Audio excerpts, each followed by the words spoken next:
What's up, witches? I'm outside here today because I wanted to have some story time with you. So sit down and get comfortable because today I'm here to tell you all about Saxo Grammaticus's History of the Danes, which, according to some interpretations, may also be a lost story of Freyr and Freya and their time as captives in the land of the giants. So, before I get into our tale, first let me give you a little bit of background. So, before I get into our tale, first let me give you a little bit of background on this book called the Gesta Danorum, or The Deeds of the Danes. The Gesta Danorum was composed in Latin in the 12th century by Saxo Grammaticus, which basically just means Saxo the lettered nerd, and it covers events in Denmark and Scandinavia in the Middle Ages. It's not certain exactly what Saxo Grammaticus's station in life was, but it can be largely assumed that he was some type of scribe, cleric, or other learned man, likely involved with the church, because they were the ones who knew how to read and write back in those days. They were the ones who were literate and then able to copy down all of these old texts and translate them and write them down, much like Snorri Sturluson did with his Eddas. So typically, only translations of books 1 through 9 are available for some reason, but the interesting thing about these stories is that they deal with some elements of Norse mythology and semi-legendary accounts of Danish kings, their battles, and accomplishments. So you will actually see gods. Oh man, the mosquitoes are already eating me alive up here. You'll already see, you'll see gods like Odin mentioned by name within this work. Just a little bit of background for this story that I'm about to tell you. It's from book 5, I believe, of Saxo. In the preface, it gives a little bit of background about the social structure and laws, culture, and customs back in those days, and it notes that according to their laws, the king came of age at 12. At 7 years of age, he would have 12 regents elected to bring him up and rule for him until then. So in this story in Saxo Grammaticus, the characters don't all have Norse or names that we might recognize them by in the Norse myths. Freya here appears as a character named Gunwara, and she is the love interest of our hero in this story, Erik. And the reason why I really wanted to sit down and talk about this story with you is that I think that Erik is also just another version of Svipdag. And I've already talked all about Svipdag's quest to go rescue Menglod, who I think is Freya, in the story that is from the Eddas. But here in Saxo, we may have another more elaborate version of this quest story where the hero, Svipdag, goes on this journey to not only help Freya, but also to help her brother, the king, who in this story is called Frode, but that is just kind of another name for Frey. Saxo paints this as a semi-historical account, but elements at the story may hint at an even older tale that are involving these Norse gods, and he's just kind of now attributing them to kings or semi-historical figures. What I think is that we can look at this story of Erik and his quest to kind of help fill in some of the gaps of Svipdag's quest to rescue Menglod, because in that we don't really get a lot of his actual journey to Jotunheim to save her. And in this, it's almost like Frey and Freya are being held captive in an Utrost, or, in this outer land, and these heroes are journeying from Scandinavia to rescue them. Some of our main characters in this tale are Erik, who is Svipdag, Njord, who goes by Frithleif, Uller, who in this story is Wuldor or Roller, and the Jotun are referred to collectively as the Greps. And then we have Freya, who is Gunwara, Frey is Frode, and we also see an appearance of what might be Thor as a character named Brak or Brock, which was another word for like an oak tree back then. And it's interesting to note that the name Erik actually comes from an Old Norse, which means like ever eternal, and Riker, or ruler, similar to the Latin Rex or Regis. So it basically, like, Erik could mean the eternal king, the once and future king, to pull in some Arthurian vibes, which I'm always a fan of. So when this story begins, the king, Frithleif, has just passed away, and his son, Frode, or Frey, has been elected to rule in his place. But he, at this time, is only a child. He's only 7 years old. So regents were appointed to rule for the young king until he came of age. Among these regents are Vestmar and Kol. Another major player in this story is Kol's wife, Gulthwara, and she's also somewhat of like a sorceress or an enchantress in this story, which is interesting. They also have 12 sons, which are known collectively as the Greps, or the giants of this tale. We also have a character named Aud, or Audmar, which might closely be related to Frode, and he is also said to be a fierce sorcerer and is given supremacy over the sea. And he kind of, lives out on the coast and guards their coast from any fleets of ships that might try to approach them.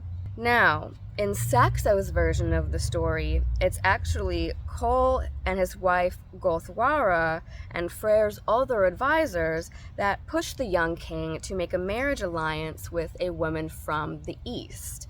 And the east could also be said to be Jotunheim. So instead of Freyr falling in love with Gerd, as I talked about in my video on the story of Freyr and Gerd, where Freyr falls in love with this princess from the Jotun or from the east and sends his envoy to go woo her, in this tale it is his advisors who are pushing him to basically go make this marriage alliance. And since Gulthwara especially seems keen on the idea, Frode asks that her and her sons then act as his envoys. But in order to do this and make this long trek, she also demands that Freyr give her a gift in return. And so, much like Freyr gave his envoy Skirnir his horse and his sword, Frode gives her, in this case, an extravagant golden necklace. This stood out to me as it could be a version of Freya's necklace, Brisingamen, because it comes back into play later in the story. And in this version in Saxo, it's interesting because we actually get a very elaborate description of this necklace, and he says, "The necklace had links consisting of studs and figures of kings interspersed in bas relief, which could now be separated and now drawn together by pulling a thread inside. A gewgaw more devised for luxury than for use," as he puts it. So instead of Skirnir, Gulthwara, Vestmar, Kol, and their sons the Greps are all sent to the Huns, or the Jotuns, as Frode's envoys.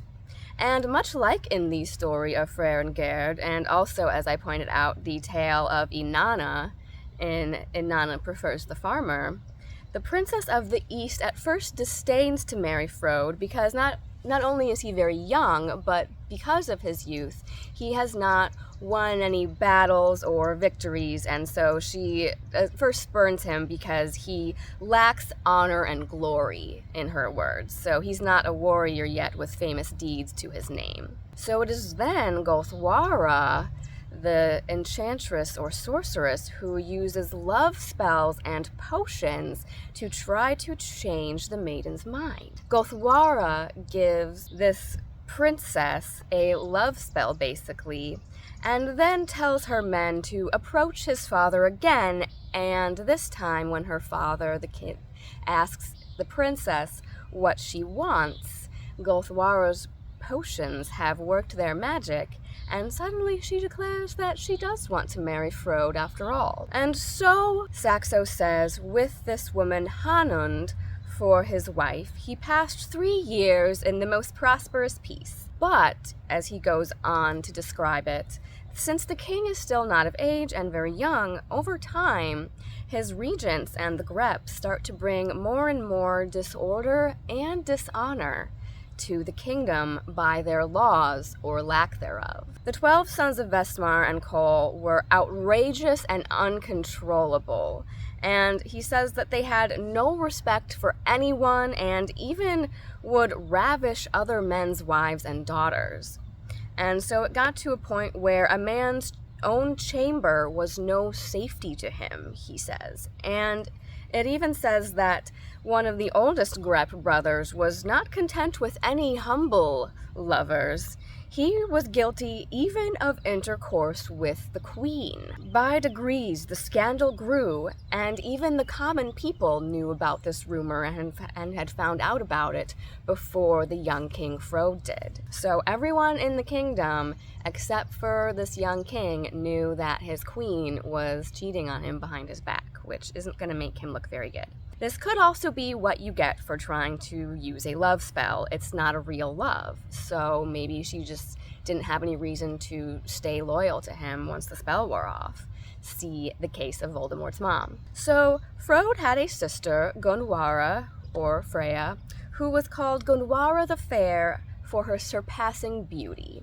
Sounds familiar. The eldest Grep brother wanted to claim her for his own, but she refused him, and fearing for her safety, much like Menglod or Freya are described as, she enclosed herself within her bower, and it describes her as she went into a fortified building.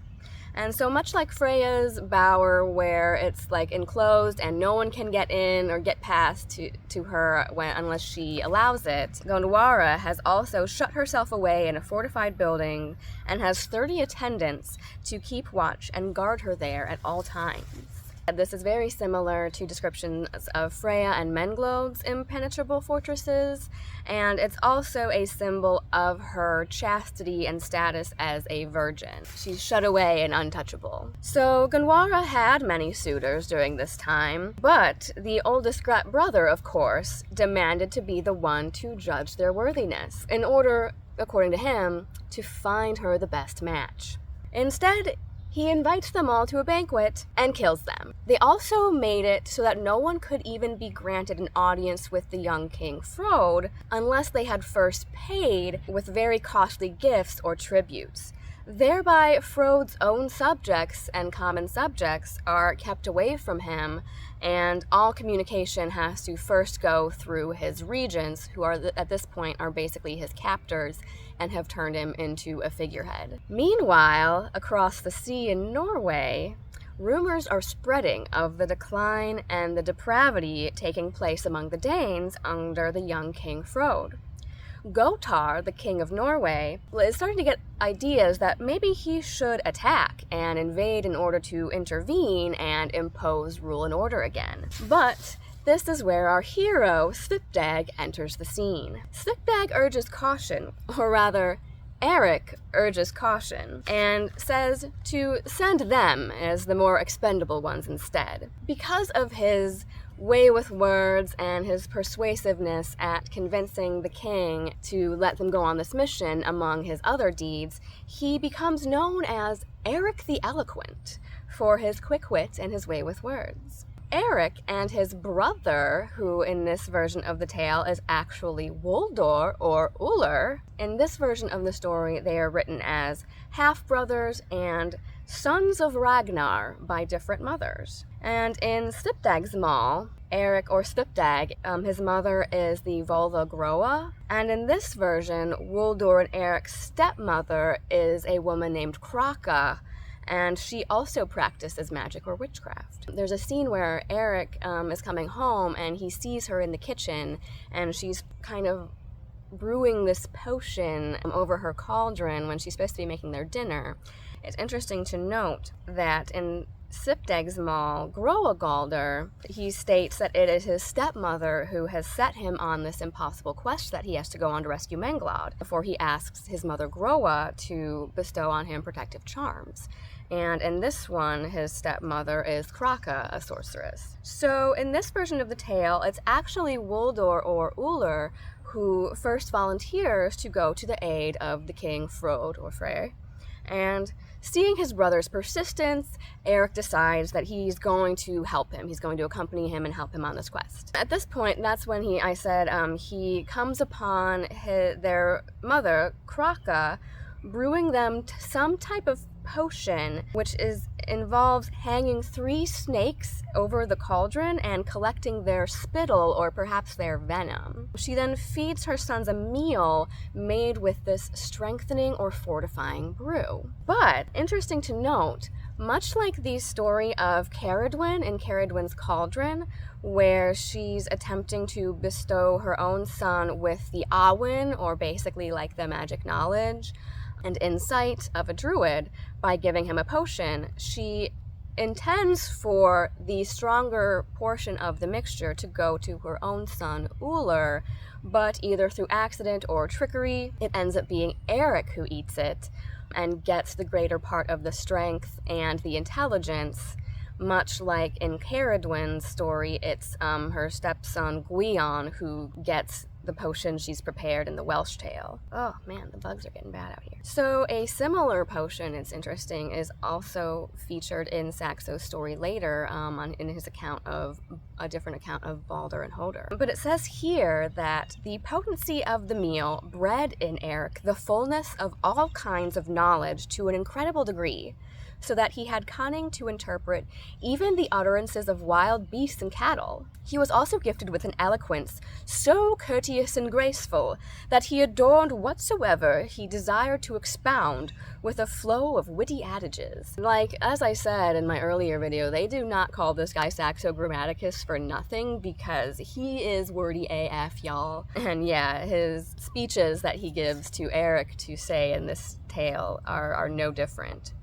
When Kraka came up and found that the dish had been turned around and that Erik had eaten the stronger share of the meal, she lamented that the good luck she had bred for her son should have instead passed to her stepson. She then instructs Erik that he should never fail to help his brother, whose mother had heaped on him fortune so rich and strange, for by tasting a single savory meal, he had clearly attained sovereign wit and eloquence, besides the promise of success in combat. She told him also that in case of extreme and violent need, he could find speedy help by calling her name, and declared that she trusted partially in her divine attributes, and that, consorting as she did in a manner with the gods, she wielded an innate and heavenly power. And so I had that passage underlined and kind of highlighted here in my notes, because I think that it's interesting that she's saying that not only does she have some sort of divine attributes which give her this magic or this spellcraft, but also that by consorting as she did in a manner with the gods, she wields an innate and heavenly power. I'm wondering here, is this also an indication that Kraka intended for her son Wuldor or Uller to be the one to rescue and marry Freya? Was this fate then thwarted by Erik becoming the hero of the tale instead?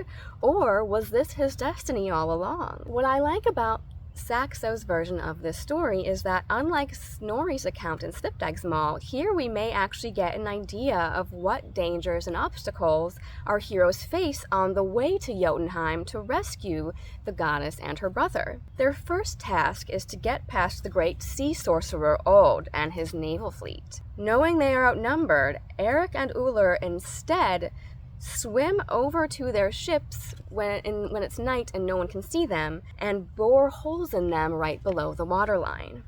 Even Odd, with all his magical gifts and powers over the wind and waves, could not save them or their crews from sinking at that point, and thus did clever Erik use Odd's own greatest weapon, the waves, against him. At last, Erik reaches the shores of Frode's kingdom. Much like the exchange between Svipdag and Fjolsvid, the gatekeeper in Fjolsvidmsmal, here Erik must answer to the first of the brothers Grep. It also kind of reminds me of the story of the three billy goats Gruff. Three brothers Grep, three billy goats Gruff. Here Erik is similarly interrogated on his name, his lineage, his quest, etc., and taunted, literally called smelly and stupid, by the Grep. When the Grep is bested by Erik in a match of wits, instead of ceding to the newcomer, the Grep rides back inside the gates and raises the alarm. Frode persuades him at this point against attacking the small group with their entire army. But the Grep is so hot-headed that he will not be denied vengeance, and instead vows to take them out by means of sorcery. This was also an interesting passage that I wanted to make special note of and point out, because it goes on to describe this weird, spell or thing that they try to do to stop Erik and his group from getting over this bridge. They're going to try to cross this bridge almost like a drawbridge or something, is how I picture it, is like they have to cross a bridge to get to the castle. And so the Grep goes out, and it describes that he first put on a pole the severed head of a horse that had been sacrificed to the gods, hoping that he would foil the first efforts of Erik by the horror of this wild spectacle. And they were now parted by a river when the wizards, in order to dislodge Erik from the approach to the bridge, set up close to the river the pole on which they had fixed the horse's head. Nevertheless, Erik made dauntlessly for the bridge and said, "On the bearer fall the ill luck of what he bears. May a better issue attend our steps. Evil befall the evil workers. Let the weight of the ominous burden crush the carrier. Let the better auguries bring us safety." After thus turning the wizard's own spells back on them, Erik and his crew must then get past the guards to see the king.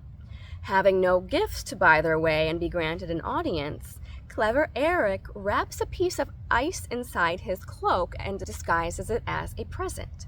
Upon entering the hall of the king, he goes to present the royal advisor, Kroll, with his gift, but accidentally lets it slip and fall into the fire while handing it over. Seeing only the brilliant gleam of the ice as it fell, it is assumed to be a costly and shiny treasure indeed. The Grep is blamed for this carelessness, and Erik then asks what his punishment will be for this blunder. Unfortunately for Kroll, the punishment for losing track of one of the king's presents or tributes is death, and Frode has no choice but to sentence his own advisor to be hanged. Thus is one of Erik's opponents eliminated. There then follows a very lengthy, wordy, and perhaps metaphorical account that Erik gives to King Frode of his travels and the places he came to on his journey. It's all very couched in similes and metaphors. He also slyly reveals at this point that it was him who defeated the sea sorcerer Odd, and how he also bested the brother Grep with his words. In doing so, Erik at this time also reveals to the king his other advisor's affair with his queen, which she admits to. The Grep attempts to attack Erik at this point to silence him with his spear, but is cut down by Woldor. Frode is over here like, "What the hell, bro?" And Erik replies that because of Grep's transitions, not only sleeping with the queen, but attacking a guest within his hall, his slaying was just and in self-defense. So he's basically like, relax, he deserved it, and he was sleeping with your wife, so I did you a favor. You're welcome. At this point, Grep's 10 remaining brothers demand satisfaction for his death. Erik agrees to fight them all, but he says he must have 3 days to prepare for the battle. He also demands the hide of a freshly killed ox, from which he makes a pair of sturdy, well-gripping shoes for him and his men. Professing his own lack of skill in fighting on land, he also demands to choose the place of battle, and chooses the frozen harbor of the sea. An interesting choice. Next, Erik tells Frode that where he comes from, the king always provides his visitors and guests with lodging, and so manages to get his men rooms inside the king's castle. Not only that, but our clever hero thus also manages to displace the king's own champions and conveniently ensure that Frode has none of his own men-at-arms nearby. During their welcoming feast, the king bids his sister Gunwara, Freya, to bring the drinking horn around to all the guests, as is custom. As she offers the horn to Erik, he grabs her hand and asks, "Noblest of kings, has thy benignity granted me this present? Dost thou assure me that what I hold shall be mine as an irrevocable gift?" King Frode, thinking that he just means the cup, declares that he may have it as a gift. But Erik then draws Gunwara to him. Frode protests, saying that among them, women are independent and allowed freedom to choose their own husbands. Erik then bluffs that, well, he made him a promise, and so in order to keep his end of the deal, he's going to have no choice but to just take Gunwara's hand off instead and keep it, in order to fulfill the oath. Backed into a corner, Frode has no choice but to relent and give Erik Gunwara as his bride. But Erik's trials are not yet over. He must still defeat the 10 brothers Grep in battle. So, in combat the next day, the sea has been nearly frozen over with ice. Thanks to his fancy new shoes he just made for him and all his men, they're able to maintain their grip when walking on the ice and easily overcome their enemies. Clever Erik wins again.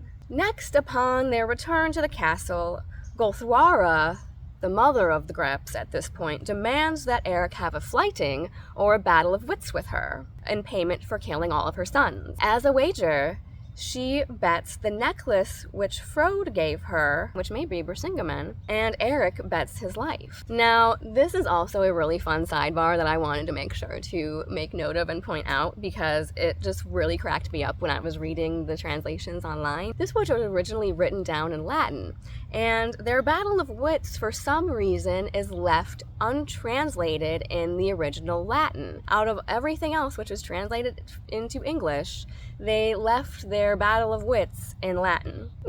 I went ahead and just popped it into the good old Google Translate, and it basically boils down to some sort of penis joke. So it reads as follow. Gunwara, when you file your halberd against the counter, does not your shaky cock rub off your shaking buttocks? Erik, just as nature sows hair on every body, every beard must be born in his own place.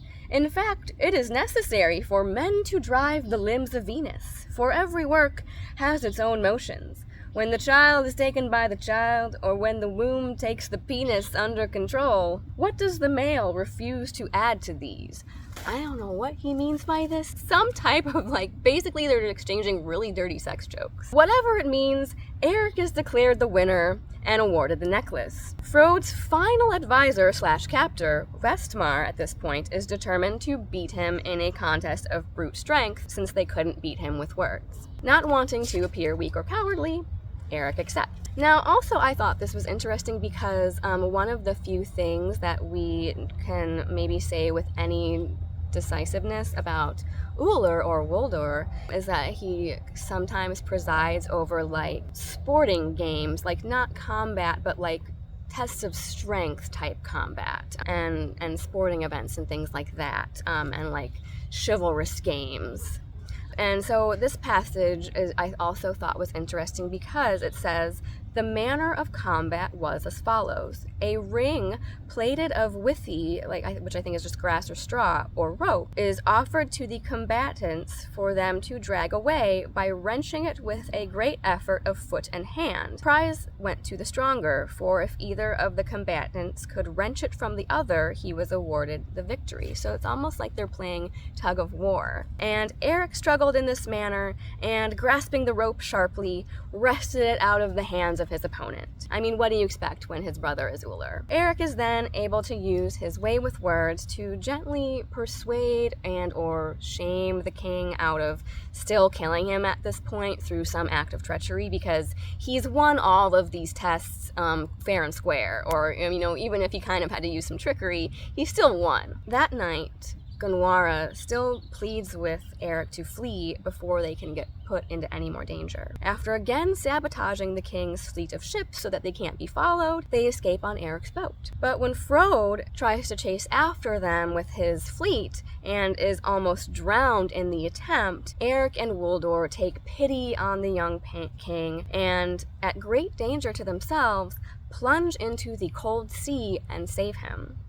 Frode is super emo about it at this point. Like, he basically tries to get Erik to kill him and, like, provoke him so that he won't have to live with the shame of his defeat and basically the loss of all that he holds dear. But Erik, eloquent bro that he is, basically, like, gives Frode a pep talk and points out that Frode was not exactly in the best of circumstances when they came to him. Like, he was not exactly free and not exactly the one running the show in his kingdom, and that their ultimate goal in coming there was to aid him. He also offers to give Frode back everything that he had won at that point, up to and including Gunwara, so that she can marry, quote, whom thou commandest. Moreover, if thou wilt accept me, I wish to fight for thee. So keen is he to prove that he's no foe of Frode that Erik declares his orders will be obeyed, even here out on the sea, away from his kingdom, and even if his order is still for them to be executed for what they've done. This softens the young king toward them, and they return to his castle in peace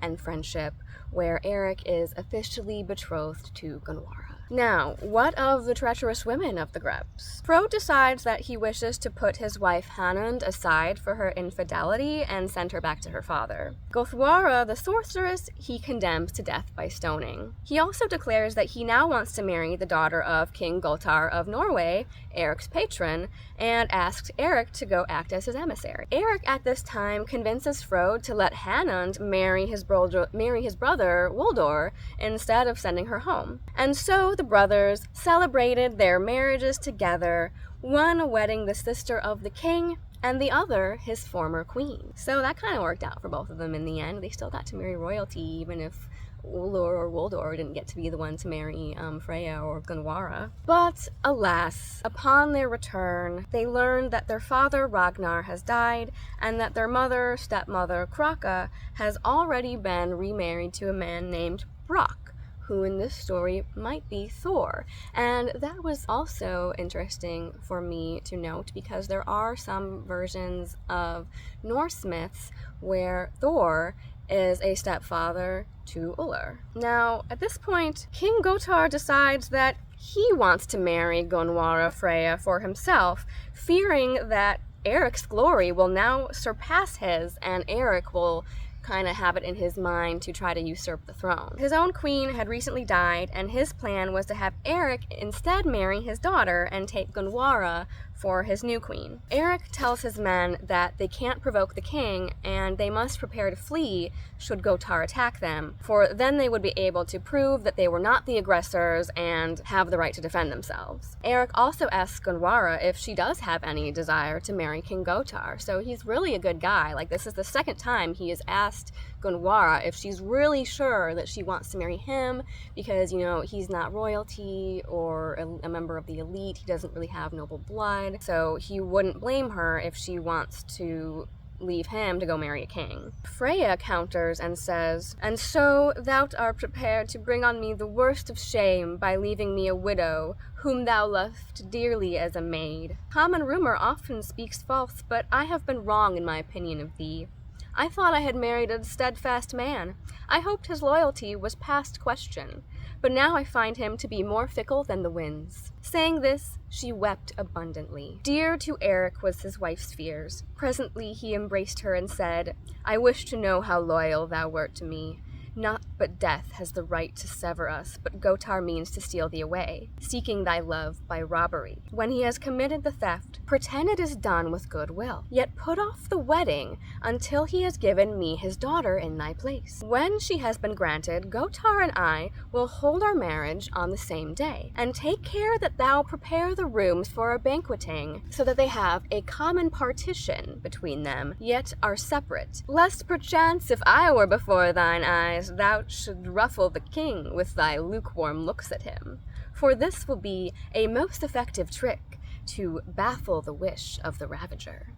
So what scheme does our hero have up his sleeve this time? During the dual wedding banquets, Erik, perhaps with the help of another love potion from his stepmother Kraka, convinces the princess Alfhild that she would much rather marry Frode instead. He is a king after all, and far more worthy of having her as his wife than Erik, a filthy peasant. They party hard until at last King Gotar gets drunk and passes out. Once he's unconscious, Gunwara sneaks through a secret hole in the partition between their banquets and sits next to Erik. Gotar, once he comes to again, goes over to check on them and sees this woman sitting next to Erik and remarks on her appearance and asks who she is. She replies that she is Gunwara's twin sister. She had a long-lost twin sister that nobody knew about up until now. What are the chances? Suspicious. The king runs back to his own banquet, but Gunwara quickly goes back through the hole in the partition, and so he finds her already seated back in her place at his table. He's still a bit suspicious, but each time he goes back and forth to check, there she is. That night, Erik, the noble's man that he is, lies apart from Alfhild, saying that now she is meant for Frode, and instead goes to Gunwara. Restless and suspicious still of this long-lost twin of hers, the king sends his men to Erik's chamber, with orders to kill him should they find Gunwara there. Finding the lovers in bed, they mean to attack Erik in his sleep, but at the last minute he hears them and wakes up, and, as he was told to do in the beginning, calls on his stepmother Kraka for aid, as she had told him to do before they set out on their quest. His shield, which hung aloft from the rafter, instantly fell and covered his unarmed body. He did not fail to make use of his luck, but, snatching his sword, lopped off both feet of the nearest of them. Gunwara, should be noted, with equal energy, ran a spear through the other. She had the body of a woman, but the spirit of a man. And that also, to me, is perhaps a hint to her identity as Freya. Freya is also a badass battle goddess and not afraid to stand up for herself and fight. And so I really thought it was cool that she is not just the helpless damsel in distress in this tale. She picks up a spear and defends herself and defends her love. So at this point, Erik and Gunwara again flee in their ship, while Wuldor sounds the horn to signal their new stepdad Brock and his men, who were laying in wait nearby. And at that point, almost half the night was spent in pillaging. How's that for a wedding celebration? King Gotar tries to give chase, and this goes on in the story for a very long time, but eventually he is killed in his pursuit attempts. Meanwhile, it says, Erik ended his voyage fairly, and the wedding of Alfhild and Frode was kept. I thought this was also just an interesting version of the tale in which we might see the joining of an earthly male with a divine female, paralleling the sacred marriage of Freyr and Gerd. Their marriage also allows for a temporary joining of heaven and earth. The divine feminine then either leaves or is stolen away, and the male must reclaim her after overcoming many tasks, hardships, and dangers. He's then reunited with the divine feminine in a permanent heavenly marriage, now being transformed by his trials, much as Svipdag and Erik are transformed and gain, basically level up on their quests. They're granted divine status themselves and are now able to be seen as the equals of the goddess. In seeking her, he seeks the land of the gods, heaven, and to seek heaven is to seek transformation from human to divine status. And so I just wanted to leave you guys with that thought as I basically summarized this very long but very exciting and fun and interesting story of the quest of Erik, who I think is Svipdag, and his stepbrother Ullr, to rescue not only the goddess Freya, but also her brother Freyr from this kingdom where they had been appointed to rule. Because we do know that Freyr was appointed king of Alfheim, and so perhaps that was something that when they went to the Aesir as hostages after the Aesir-Vanir War, that he was almost forced to do, he was appointed a regent over that kingdom. Either that, or perhaps him and Freya were the rightful rulers of Alfheim along with Vanaheim, and they basically just got to keep their seat, but maybe not act as directly as rulers as they might have liked. But that's just all purely speculation on my part. I just love really doing deep dives into these stories and doing some comparative mythology to see where we might be able to fill in some of the blanks with Snorri's tales, with some of these other similar tales and the figures that feature in them, while also just maintaining that broader overall mythical concept of the divine marriage that we might see being played out in this tale of Erik and Gunwara, just as in Svipdag and Menglod, and in the tales perhaps of Freya and Ode, and even in the tale of Freyr and Gerd. So I hope that you liked this little sit-down story time with me. I'm gonna go flee inside now before I get even more eaten alive by mosquitoes. So until next time, stay classy, pagans.